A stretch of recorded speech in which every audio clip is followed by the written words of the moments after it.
amigos, muito bom dia a todos. Que Jesus nos abençoe, nos inspire e nos envolva com a sua santa paz. Hoje nós vamos falar de um tema, como o Mário citou, e eu agradeço a ele porque a sugestão foi dele, as potências da alma imortal.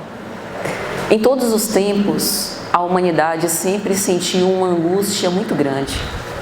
É uma fome e uma sede existencial de saber de onde viemos, para onde vamos e o que nós viemos fazer no planeta. Ao longo dos tempos, aqueles que se prevaleceram nas fortalezas do mundo material buscaram as potências fora de si e muitas vezes utilizaram isso para humilhar os seus semelhantes. É por isso que nós vemos na história tanta tirania e perversidade ao lado de grandes ações de benemerência social e beneficência, de caridade uns contra os outros. É porque o nosso autodesconhecimento ainda hoje é tão grande que nós desconhecemos as riquezas que nós temos no nosso interior e buscamos fora uma forma de aplacar essa sede que trazemos dentro de nós. Mas houve um homem aparentemente desprestigiado e até desconhecido pelas autoridades políticas e religiosas do seu tempo, que acreditava, como Joana de Ângeles insere na obra O Ser Consciente, que o ser humano é o maior investimento da criação. E ele escolhe não vir entre os ricos e poderosos, mas nascer em meio aos animais, num berço improvisado de palha.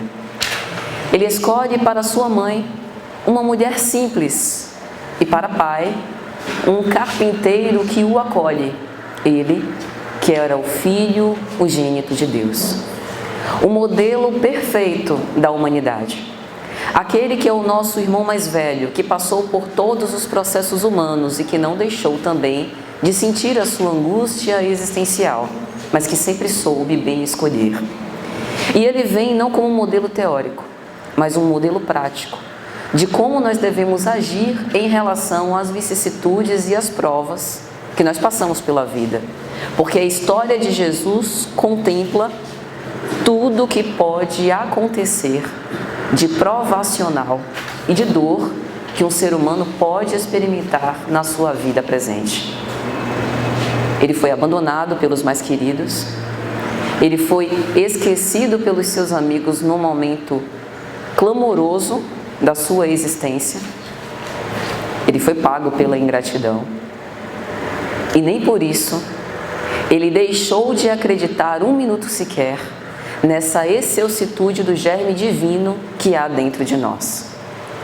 Não obstante ter 1001 motivos para desistir, tendo sido flagiciado, a turba, as pessoas que tiveram contato com a sua mensagem excelsa e divina, muitos que foram beneficiados com a cura dos seus corpos enfermos e que tiveram a oportunidade de permear-se do magnetismo irresistível de Jesus, no momento em que foram defrontados pela autoridade romana, escolheram um bandido conhecido daquelas cercanias e a liberdade deste em detrimento do Messias. Não obstante, em momento algum ele se ofendeu. Em momento algum suscetibilizou-se e decidiu dar as costas e retornar aos cimos celestes. Permaneceu conosco até o fim, porque ele sabia que aquela semente daria frutos, que o seu papel era do pomicultor divino, a fim de tratar a terra dos nossos corações. Era do semeador, de distribuir sementes e a germinação, a frutificação, a florescência, e esses são todos encargos de Deus. Jesus acreditava e nos amava, nos ama, não pelo que nós somos, mas pelo que nós haveremos de ser um dia. Ele nos ama pelos nossos potenciais, potenciais que nós carregamos na nossa alma, e por ele conhecer, acreditava: vós sois a luz do mundo, fazei brilhar a vossa luz. Portanto, não cabe a nenhum de nossos irmãos a pecha de malfeitor. Por mais que nós tenhamos colecionado equívocos, ele sempre acreditava na regeneração das criaturas. E muitas vezes, quando nós somos ofendidos por algo que ficou lá no passado, há 5, 10 anos, E aquela criatura aparece de novo às nossas vistas. A primeira lembrança que nós temos, uma lembrança vívida, como se fizesse parte do momento presente, foi aquele momento de delinquência que ele cometeu contra nós. E para nós muitas vezes é difícil confiar. Dar de novo o coração, podendo ser novamente magoado. Mas Jesus sempre acreditava na possibilidade da regeneração e de não mais ser magoado. Daquele que um dia errou, ter se arrependido dos seus equívocos e ter mobilizado as suas potências internas para agora fazer mais e diferente. Afinal, se nós não tivermos a oportunidade de mostrar que estamos regenerados, como é que nós vamos desfazer essa imagem negativa de algo que nós fizemos no passado? Jesus não condenava ninguém por um ato isolado em um momento. Ele sabia que a criatura humana tem uma das potências, a consciência e a reflexão. É a voz íntima de Deus que fala no nosso interior. E que todas as vezes que nós mobilizássemos a nossa vontade para calar o nosso ego e ouvir essa voz interior, voltaríamos para o caminho correto. Por isso, ele diz à mulher flagrada em adultério: vá e não tornes a pecar. Ao contrário de flagiciá-la, apedrejá-la, fazendo com que uma lei humana continuasse por mais anos execrando as criaturas, apartando-as, tirando-as do convívio, ele promove o acolhimento. Empodera aquela criatura, dizendo: você é responsável pelos seus atos e as suas ações do presente também serão responsáveis por uma colheita futura mais saborosa, mais venturosa. Portanto, vai e não tornes a pecar. Veja como o amor de Jesus não era ingênuo. Era um amor profundamente verdadeiro e que conhecia nossa intimidade. Mas, sobretudo, é um amor que dá autonomia, para que nós assumamos a responsabilidade sobre as nossas vidas e possamos fazer delas um futuro melhor. Afinal, ninguém é responsável pela felicidade de ninguém, a não ser nós. Então, meus amigos, quando nós olhamos para a nossa sociedade atual e nós vemos tanta agressividade e irritabilidade, na verdade, ali é uma angústia disfarçada que nós não conseguimos mais lidar com ela. E aí partimos para os excessos.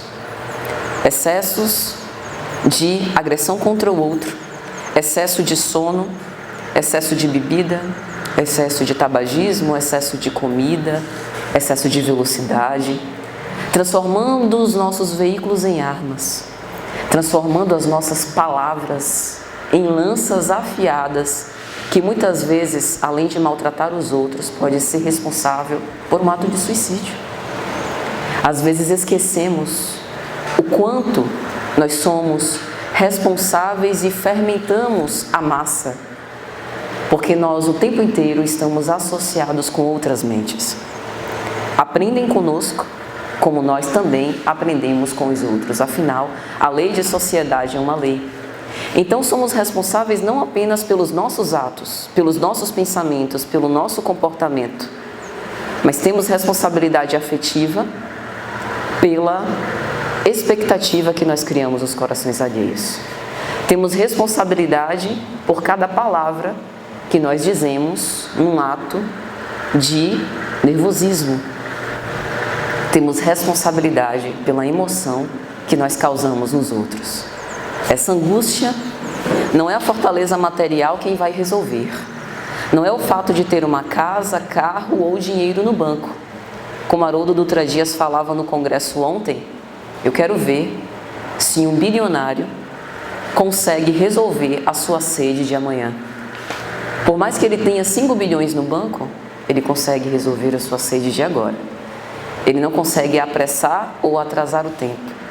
Ele não consegue manipular as causas externas a ele, além daquelas de que ele tem aquele controle. E hoje o que a gente mais vê é isso. Uma ansiedade por um desejo de ter controle de tudo. Controle pelo que nos acontece, controle pelo que sucede ao futuro dos nossos filhos, controle pelo desejo dos outros, controle pela felicidade dos outros. Porque se alguém, por exemplo, com o qual eu convivo há muitos anos, decide sair e refazer a sua vida com outro alguém, eu não permito. Se o outro, numa conversa simples, acaba destoando do meu ponto de vista e apresentando um ponto de vista argumentativo e justo, eu gosto menos dessa pessoa porque ela não concorda com os meus interesses. E aí a gente se pergunta, de onde vem a angústia? De uma forma inabilidosa de lidar com esse nosso desejo, de buscar sempre do lado de fora algo que nós devemos recolher no nosso interior. E é interessante porque Kardec abordou esse tema. No primeiro livro de O Livro dos Espíritos, quando Kardec coloca as questões atinentes às causas primeiras, aqui ele está falando sobre formação da Terra, dos mundos materiais, sobre Deus, sobre o Espírito, sobre o fluido universal. Na questão 44, ele faz uma pergunta aparentemente restrita àquilo que nasce no mundo material. Ele pergunta assim: de onde vieram os seres vivos sobre a Terra? E os Espíritos respondem: a Terra continha no seu seio os germes que aguardavam um momento propício para eclodir e se desenvolverem. Assim como a borboleta vai crescendo no interior da crisálida e como as plantas têm na sua semente o genoma de árvores frondosas. Essa pergunta responde muito bem à diversidade dos seres vivos que nós temos na Terra, mas responde muito bem também às angústias dos seres imortais que nós somos. De forma análoga, nós carregamos o nosso interior, o nosso espírito tem o genoma das virtudes. Genoma é um conjunto de genes que carrega todas as características genéticas de um ser vivo. Assim, o nosso genoma carrega genes que contêm os códigos para a cor dos nossos olhos, cor dos cabelos e todas as características físicas que nós temos. Se nós fizermos um paralelo com o nosso espírito, nós também temos o nosso íntimo, uma espécie de germe divino que precisa ser germinado através da nossa potência, das potências que nós temos, para desenvolver a mansidão, a caridade, o sentimento de amor, a paciência, a brandura e todas as outras virtudes. E a maior delas, como também vai dizer Kardec no Livro dos Espíritos, o desinteresse pessoal.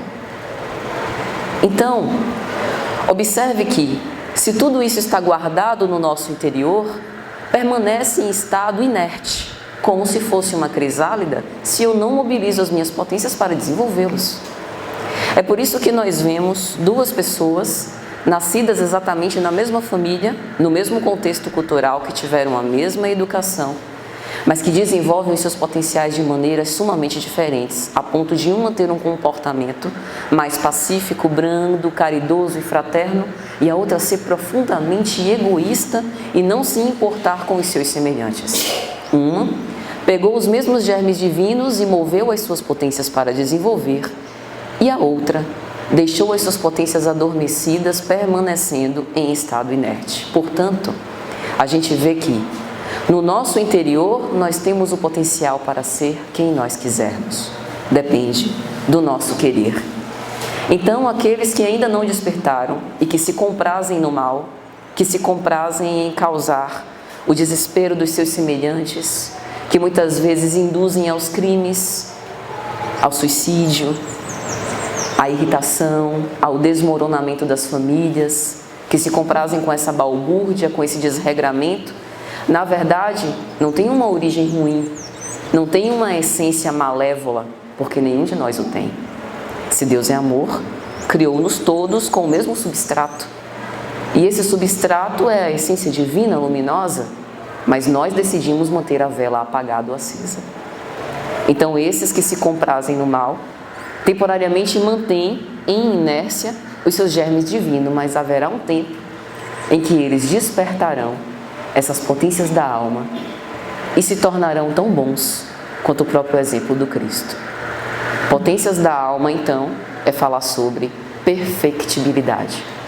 a nossa capacidade de movimentar aquilo que nós somos e aquilo que nós temos para sermos cada vez melhores. Então, a gente agora pode apresentar a obra que nos serve de tema. As potências da alma foram delineadas e escritas por Leon Denis numa obra belíssima que ele escreve em 1908, O Problema do Ser, do Destino e da Dor. Leon Denis, nascido na França em 1846, não fez parte de uma família rica. Ele nasce numa província francesa desconhecida, nunca frequentou, pasme, quando a gente lê as obras de Denis, tão eruditas, tão poéticas, tão belas, ele nunca frequentou as academias da sua época. Era autodidata. E aí a gente vê do que é capaz uma pessoa quando ela quer estudar. Às vezes eu entro em conflito no meu trabalho, sou professora, e a escola tenta convencer-me de que a criatura não teve acesso a uma escola muito boa e, na verdade, ela é vitimizada pelo sistema. E quando a gente estuda as potências da alma, a gente vê que um estímulo pode fazer com que essa pessoa desperte a sua vontade para ser um Leon Denis. Por que não? Aos 18 anos, em 1864, portanto, Leon Denis tem acesso ao Livro dos Espíritos e fica embevecido, como se tivesse ali encontrado uma forma de traduzir o seu pensamento. E então, ele começa a escrever os seus livros. Considerado o apóstolo do Espiritismo, ele escreve a primeira obra, em 1889, depois da morte, com uma linguagem caracteristicamente bela, poética. Depois, 1898, Cristianismo e Espiritismo, e assim vai. Algo que a maioria de nós pode desconhecer é que, mesmo sendo tão laborioso, sendo tão apaixonado pela leitura edificante e tendo escrito livros que colaboraram tanto para a evangelização das criaturas, em 1910 ele começa a perder a visão. Que desastre! Para muitos de nós, motivo para atentar contra a própria vida, como no seminário que nós fizemos sobre Memórias de um Suicida, foi a razão pela qual Camilo Castelo Branco deu um tiro contra a própria cabeça. Para outros, deixaríamos de escrever, mas ele decide, impelido por esse sentimento de continuar produzindo e de espalhando esse sentimento de esperança às criaturas, contrata uma secretária que transcreve as suas ideias e continua escrevendo as suas obras, mesmo depois de cego. Ele foi uma criatura que jamais se queixou, que faleceu aos 81 anos de idade, em 1927, proferindo as seguintes palavras: é preciso estudar, terminar as minhas anotações, resumir e concluir a minha obra, porque eu quero morrer trabalhando.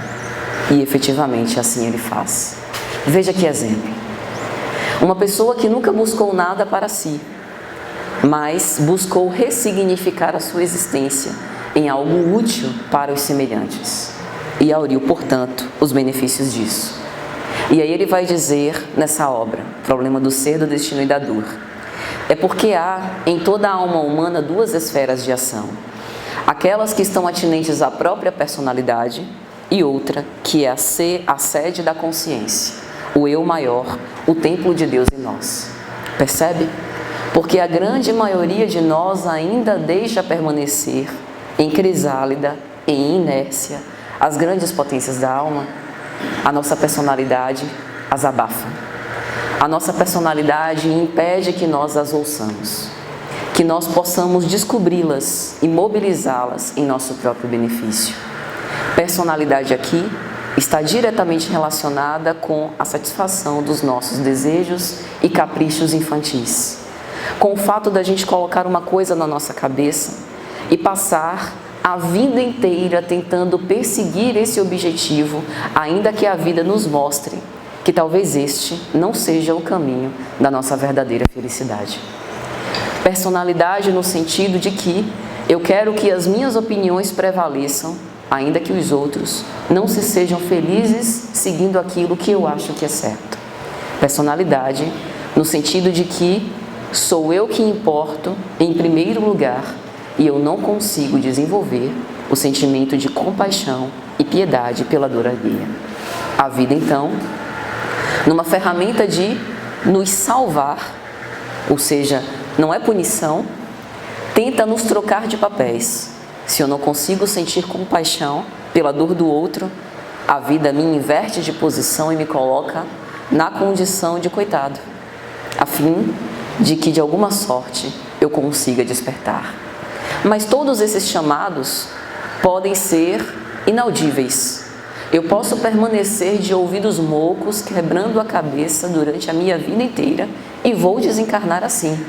A opção é nossa.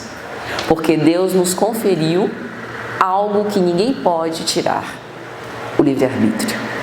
Então, eu preciso querer. É meu papel de decidir. Deus nos deixa livres para agir, mas a responsabilidade aumenta à medida que a nossa consciência se expande. É o que os espíritas costumam dizer coloquialmente: desde que me tornei espírita não consigo mais pecar em paz. Porque o aguilhão da consciência fica me alertando que aquela não é a melhor coisa a ser feita. Mas se quisermos, podemos cavar a infelicidade sob os nossos pés. Então, vamos agora falar sobre quais são essas tais potências da alma. Leon Denis aponta no capítulo 20 a vontade, a primeira e a maior de todas as potências. Ele vai dizer: a vontade é, em verdade, a maior de todas as potências. Ela é semelhante a um ímã. O motor da existência é a vontade. E todas as maravilhas da criação não se deram por outra razão a não ser pela vontade suprema do Criador. Isso significa que, se nós não quisermos, não movimentaremos as nossas potências. Mas, se quisermos ter uma vida diferente, basta que tenhamos a vontade de nos conhecer e de realizar grandes coisas, que seremos, portanto, auxiliados por isso. Não podemos querer pelo outro. Não podemos querer pelos nossos filhos. Ainda que passemos a vida inteira planejando um futuro venturoso para eles, é como o Mário disse: evangelização é semear. Não sabemos o fruto que vai dar. Germinar, florescer, frutificar, não é tarefa nossa. É o que nós fazemos desse germe divino que foi plantado no nosso interior. Pode demorar dezenas de anos, podem demorar séculos ou até milênios. Basta querer. Mas tem uma vida que nós podemos mudar. Há uma vida que nós podemos transformar. E essa vida é a nossa. E um coração evangelizado, meus amigos, é capaz de grandes coisas. Vede Jesus. Aquele coração purificado, espalhando sementes evangelizantes, conseguiu preparar 12 homens comuns, com as nossas imperfeições, iletrados, sem nenhum preparo, sem habilidades e competências, sem liderança, sem nem saber o que é o reino de Deus. Foram descobrindo ao longo do tempo. E esses apóstolos prepararam outras centenas de milhares de homens, aparentemente sozinhos. Na igreja de Jerusalém, na igreja de Antioquia e em todas as outras igrejas cristãs formadas após a ressurreição do Cristo, eles permaneceram em intercâmbio contínuo com os nossos irmãos desencarnados, com os benfeitores espirituais, exatamente como aqui nós estamos no Centro Espírita Raio de Luz. Jesus prometeu-nos que jamais nos deixaria órfãos e, efetivamente, essa assistência permanece de forma indelével desde há mais de 2000 anos atrás até hoje. Basta querermos. Muitas vezes a gente quer salvar a vida de uma criatura e aí a gente faz prece, faz tratamento pela pessoa no centro. Todo esse esforço é muito válido. Deus vê o nosso esforço de querer o melhor para ela, mas ela também precisa querer ser ajudada. O céu pode derramar bênçãos sobre as nossas cabeças, mas se não abrirmos as mãos para recolher essa chuva benéfica para nos recompor e nos reequilibrar, continuaremos blasfemando contra Deus, achando que nós somos injustiçados, nos vitimizando e reclamando da vida. Veja então que, como diz Emmanuel em Pensamento e Vida, só a vontade é suficientemente forte para sustentar a harmonia do espírito. Veja que forte. Ele está dizendo que a nossa desarmonia não é fruto dos obsessores, que a nossa desarmonia não é fruto do mal que nos chega, mas da carta branca, do aval, da autorização que nós conferimos àquilo que nos perturba. Quando nós estamos perante alguém que nós dizemos, essa pessoa me irrita profundamente, eu encontrar com ela, o meu dia se torna nebuloso. Fico completamente transtornado, triste, deprimido. Essa pessoa deve estar com os 7 demônios, no mínimo. Que autoridade é essa que nós estamos dando a alguém para roubar a nossa paz? Por que nós estamos transferindo a responsabilidade de harmonia e equilíbrio ao outro? Se pela vontade eu consigo suportar as provas, vencer as minhas más inclinações e não cair nas tentações. Nós estamos esquecidos do Pai Nosso. Auridos na fé, nós pedimos ao rezar: Senhor, ajudai-nos para que nós possamos não cair nas tentações. Na verdade, dito de outro modo, nós dizemos: Senhor, que a minha vontade seja suficientemente forte para que eu seja capaz de dizer não ao caminho que me leva à porta larga. Então, meus amigos, mobilizando a vontade, o nosso querer, nós chegamos à segunda potência, capítulo 21, a consciência. Nós sabemos que a principal função do Espiritismo não é necessariamente autoconhecimento, e sim transformação interior. Mas para transformar, precisamos conhecer. A consciência, portanto, é esse sentido íntimo, uma espécie de intuição que nós temos dentro de nós sobre o caminho certo para seguir. É como o próprio Leon Denis diz: para que nós possamos desenvolver e apurar essa percepção, de modo geral, nós precisamos acordar esse sentido íntimo. Nós precisamos despertar esse sentido espiritual. Mas se nas nossas preces, ela está cheia de pedidos: Senhor, quero uma casa, dinheiro para pagar todas as minhas contas e, de sobra, se tiver um extra, para que eu possa construir aquela casa na praia que eu almejo há tanto tempo, eu não estou necessariamente querendo despertar o meu sentido íntimo e a minha intuição. Eu estou querendo dar ordens a Deus. Cumpre, portanto, a nossa reflexão. Se as nossas preces são de palavras que desejam ser ditas e não de conselhos que nós pretendemos ouvir, nós precisamos repensar a nossa relação com a divindade. Se nós tratamos o outro, o nosso irmão, que nós vemos com repulsa, com indignação, como se nós não fôssemos iguais perante Deus, e achamos que estamos desenvolvendo um sentimento de amor a Deus, precisamos também repensar a nossa fé. Conhecer a si mesmo é fazer análise interior, e essa análise provém do silêncio. O silêncio não é ausência de palavras. Muitas vezes estamos calados e a nossa mente está num turvenir, sem equilíbrio, como se fosse um lago cheio de ondas, tumultuado. A primeira coisa que precisamos é aquietar as nossas emoções. Com emoções desordenadas e descontroladas, nós não conseguiremos fazer análise íntima e reflexão nenhuma. É por isso que em O Evangelho segundo o Espiritismo há uma mensagem de Curadas, muito bonita, quando ele diz: bem-aventurados os que têm os olhos fechados. Muitas vezes tememos a cegueira, a própria cegueira que falamos de Leon Denis. Mas a cegueira para aquilo que há de distração no mundo material muitas vezes abre um clarão interno para realidades antes nunca vistas e nunca apreciadas.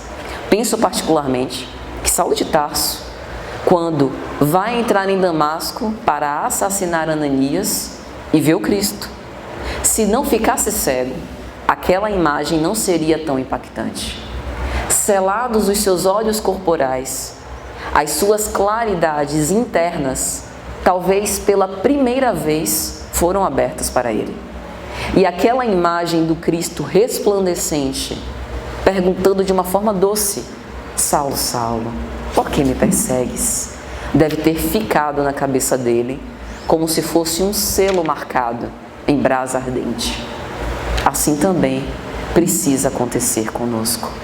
Em algum momento do nosso dia, nem que seja antes de dormir ou ao acordar, precisamos de um momento de recolhimento para pensar em como nós temos procedido com as nossas existências, o que nós temos feito da nossa vida.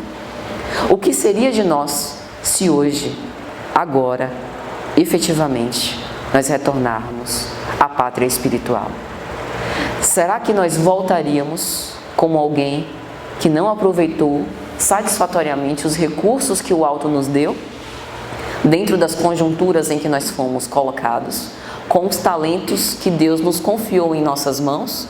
Ou será que voltaríamos bastante satisfeitos, dizendo ao nosso mentor: obrigado por todo o apoio, por toda a ajuda, por sua proteção nos momentos mais difíceis, e eu fiz tudo que estava ao meu alcance fazer, eu fiz o meu melhor. Se nós estamos na primeira resposta, um alento, ainda há tempo, não sei quanto. Melhor correr, porque podem ser apenas alguns minutos, mas podem ser também alguns dias ou mais alguns anos. Nós ainda estamos na vida e ainda temos possibilidades para movimentar essas nossas riquezas interiores. E aí nós passamos para a terceira potência, capítulo 22, o livre-arbítrio. Veja que interessante. O livre-arbítrio conferido por Deus é uma potência da alma, por quê? Porque é como se Ele nos desse a chave dos céus. Lembra como Jesus disse a Pedro? Simão, em verdade eu vos digo que aquilo que ligares na terra será ligado no céu, e aquilo que desligares na terra será desligado dos céus. Numa leitura superficial, parece que Jesus amava muito Pedro, né? A ponto de dar essa autorização a ligar na terra e ao mesmo tempo ligar algo no céu. Essa autorização também está nas nossas mãos. Nós temos a chave da porta dos céus, porque o reino dos céus não vem, como Cristo disse, com aparências exteriores. O reino de Deus está no meio de vós, aqui dentro, no nosso interior. Então, através da nossa vontade, da consciência que nós temos de nós mesmos e do livre-arbítrio, que é o livre fazer, que é o direito que nós temos de tomar as atitudes que quisermos para a nossa felicidade, para a nossa desdita, para a felicidade dos outros ou para a infelicidade deles também, nós herdaremos as consequências dos nossos atos. Todos os ensinamentos de Jesus podem ser sintetizados na máxima: a cada um segundo as suas obras.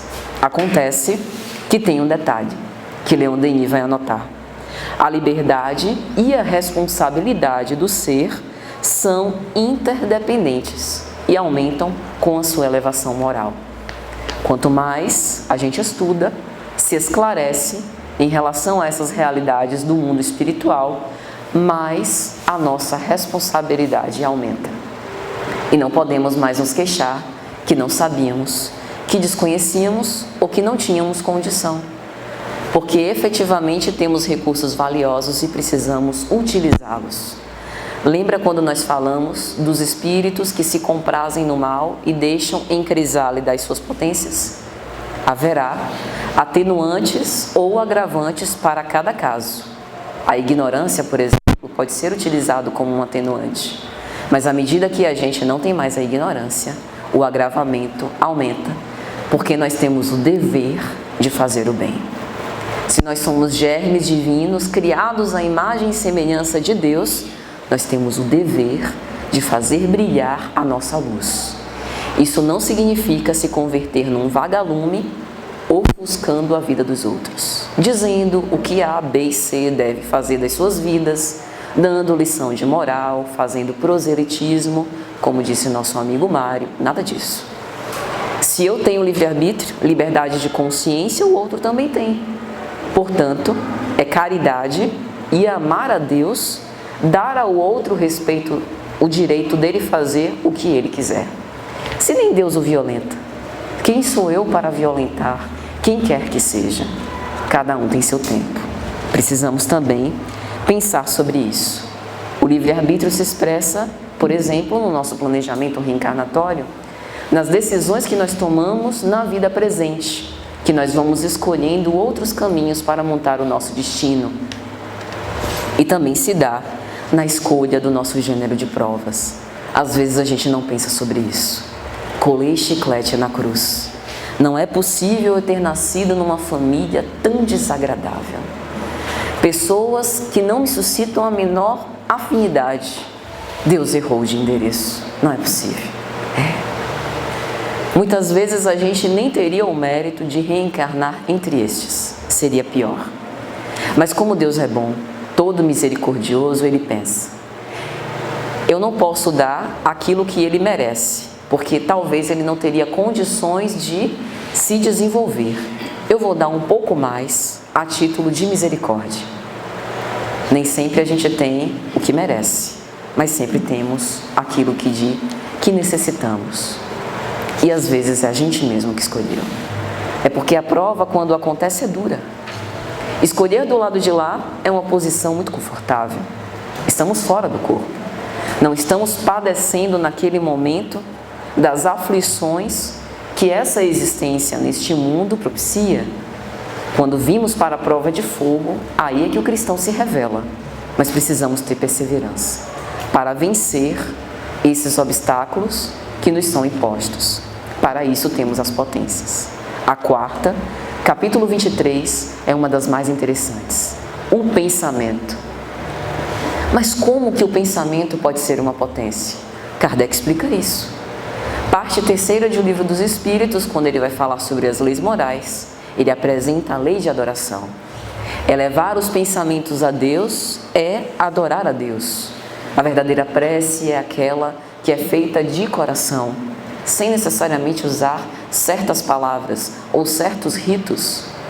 Pense, se através dos nossos pensamentos elevados nós podemos adorar a Deus, que maravilhas nós não somos capazes de construir através da nossa manipulação da matéria mental. Crimes, infelicidade, sentimento de aflição, angústia também. Mas ao lado disso, nós podemos nutrir os nossos pensamentos em pensamentos edificantes, elevados, de gratidão e reconhecimento ao Criador e, sobretudo, de amor. Emmanuel vai dizer na obra Pensamento e Vida: a mente é o espelho da vida em toda parte. É como se nós projetássemos através do nosso pensamento a nossa realidade interior. A nossa primeira morada não é o planeta. A primeira morada não é o nosso lar. A primeira morada é a nossa casa mental. Sem o corpo é onde a gente vai. Por isso que nós espíritas repetimos tanto que céu e inferno, em verdade, são apenas um estado de consciência.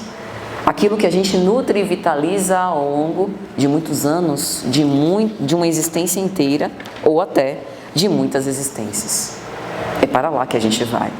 Portanto, se fizermos agora uma análise sincera sobre o tipo de pensamento que nós mais temos vitalizado, qual seria a nossa resposta? Fica para a nossa reflexão. Lembremos que nós vivemos em profunda associação, numa comunhão com diversas outras mentes que também vibram e pensam como nós, encarnadas e desencarnadas. Emmanuel também vai dizer nessa obra Pensamento e Vida: em toda e qualquer matéria, sobre qualquer assunto, nós sempre somos a soma de muitos. Orando, cantando, assistindo vídeos, participando dos nossos relacionamentos familiares. A depender da natureza, da atividade mental que nós temos, nós sempre temos mentes irradiando junto conosco a nuvem de testemunhas, como dizia o apóstolo Paulo. Então, a quinta potência visa complementar a quarta, a disciplina do pensamento. Nosso pensamento é livre, não encontra barreiras, mas lembra, a partir da vontade, que é a primeira e a maior de todas as potências, eu posso não escolher no que pensar, mas eu escolho naquilo que eu não quero me demorar. Ou seja, o pensamento ruim pode até vir, ainda faz parte da minha realidade íntima imperfeita, e tudo bem, mas eu posso escolher o que vitalizar. Se vem um pensamento que eu não quero mais me comprazer nele, eu posso substituir por outro mais elevado. É aí que entra a vontade. E por que isso tem a ver com reforma do caráter? Muito simples. Princípios geram ações. Ações nutridas ao longo de um tempo geram um comportamento. E um comportamento repetido de forma insistente leva ao sentimento. É por isso que a maior regra, a regra máxima do Espiritismo é: fora da caridade não há salvação. Mesmo que não façamos a caridade, com o nosso coração ardendo de amor, a prática do bem e do amor vai aos poucos fazendo com que esse sentimento seja enraizado no nosso interior. Fazemos a custo, às vezes até reclamando, insistamos. No futuro, isso gerará um automatismo moral e faremos o bem como um apelo do nosso interior e do nosso coração, como Jesus. E por falar em Jesus, vem a sexta potência, o amor. O amor aqui não no sentido meramente humano. Geralmente quando a gente fala em amor, pensamos numa conjugação de casais. O amor em todas as suas dimensões. O amor entre pais e filhos, o amor pelos nossos irmãos em fraternidade, o amor pelos nossos pais, o amor a Deus, o amor a todos. Leon Denis vai dizer que o amor é o princípio da vida universal. É como se fosse a matéria-prima, a argila na qual nós fomos moldados. É por isso que o ódio não nos alimenta. É por isso que nós nos sentimos tão mal quando somos magoados e cultivamos a melancolia injustificável. Quando não conseguimos perdoar, adoecemos, enlouquecemos, porque nós somos criados para o amor. E qualquer estrutura dissonante do amor nos perturba, nos desequilibra, nos desarmoniza. Como Joana de Ângeles vai dizer na obra Garimpo de Amor: aquele que ama converte-se numa chama que queima sem se consumir. O amor é essa fonte inesgotável. Por quê? Promana do próprio Deus. E então, temos a penúltima potência, que não é uma potência tão agradável: a dor. Mas a dor é necessária para o adiantamento dos indivíduos e para a nossa evolução moral, a depender do nível de maturidade psicológica, sim. A dor funciona, vai dizer Leon Denis, como um móvel de reequilíbrio e harmonia. Sabe quando a gente faz algo que uma vozinha interior diz que talvez não seja a melhor coisa que a gente escolheu? Um sentimento de desconforto, de desalento, é a dor nos apontando para esse sentimento de voltar para o rumo certo. Mas perante ela, não se insubordinar. Como o próprio Jesus disse a Saulo: não recalcitres contra os aguilhões. A aflição, muitas vezes, que nos deixa incomodados, nos martiriza e nos flagecia, é apenas um sinal para que nós possamos dedicar o nosso coração àquilo que há de melhor nas existências humanas: o sentimento da caridade, do bem e do belo. E então, vamos para a última potência: revelação pela dor. Dito de outro modo, é na dor que o cristão se mostra. Todas essas outras fases são apenas preparativos. aqui, na palestra edificante, as nossas preces, tratamentos, fluidoterapia ou outros, o nosso convívio amoroso, amistoso com os nossos amigos, tudo isso faz parte de um processo de robustecimento. Nós estamos ganhando resistência para enfrentar as provas. Quando a dor vem, aí é que a gente vê de que nos serve a fé que nós abraçamos, de que nos serve os livros espíritas que nós lemos, as reflexões do Evangelho no lar, as preces que nós endereçamos para o alto. E aí Emmanuel vai traduzir isso de uma forma muito bonita. Ele coloca uma mensagem na obra Ceifa de Luz, capítulo 32, a Mestra Divina, de quem ele falava? Da dor. Concede-nos o Senhor a dor como Mestra Divina. Aqui, corrige quando nós cometemos atos de imperfeição, os nossos deslizes morais. Vem a dor e nos mostra que aquela não foi uma decisão muito acertada.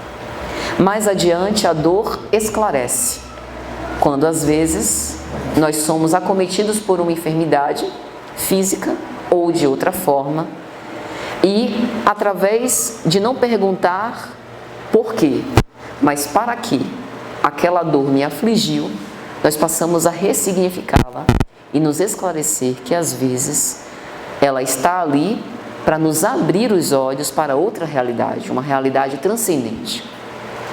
A dor também pode ser responsável por reajustar.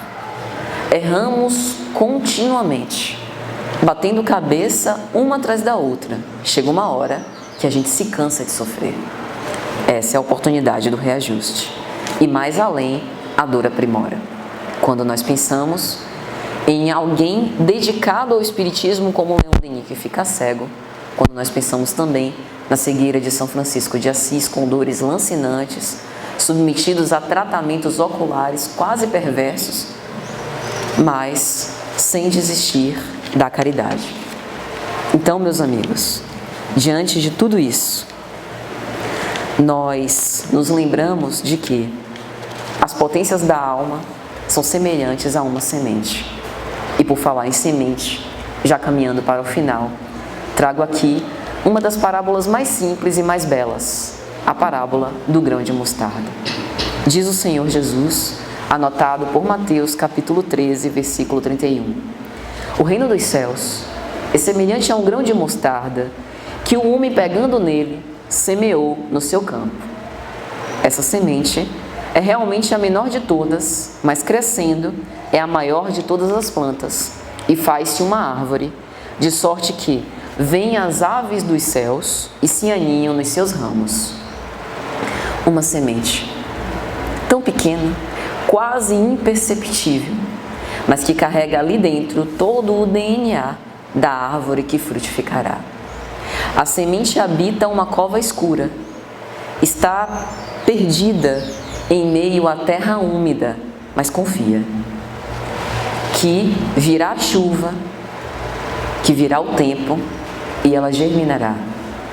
Aos poucos a semente se desenvolve e, tornando-se árvore, finca as suas raízes no solo, mas cresce frondosa para cima, para alcançar os raios solares. É como nós, de pés fincados no chão, aqui nesse planeta de provas e expiações, mas de pensamentos elevados, tentando encontrar a Deus através das nossas práticas no bem. As aves podem ser similares aos espíritos e aos nossos irmãos também encarnados, que colaboram conosco e que visam, nesse amparo fraternal, nos auxiliar, para que nós possamos perseverar no caminho do bem. São essas aves que formam ninhos, que se sustentam nos nossos caules. São aqueles que às vezes são presenças desagradáveis, que permanecem junto conosco, mas aprendem conosco, em relação aos quais nós somos exemplos, que copiam os nossos atos, que nos inspiram e que se inspiram também em nós. Portanto, que Jesus nos ampare, nos abençoe, nos envolva na sua santa paz e nos ajude a frutificar frutos saborosos, mobilizando as nossas potências e germinando as nossas sementes. Deus abençoe a todos. Patrícia, dentro desse pensamento potencial, se você tem um ser humano, tem um convívio com uma pessoa da minha família, e você está vendo a outra pessoa muito arredia nos pensamentos, você também não está tão evoluído assim, e começa a haver conflitos.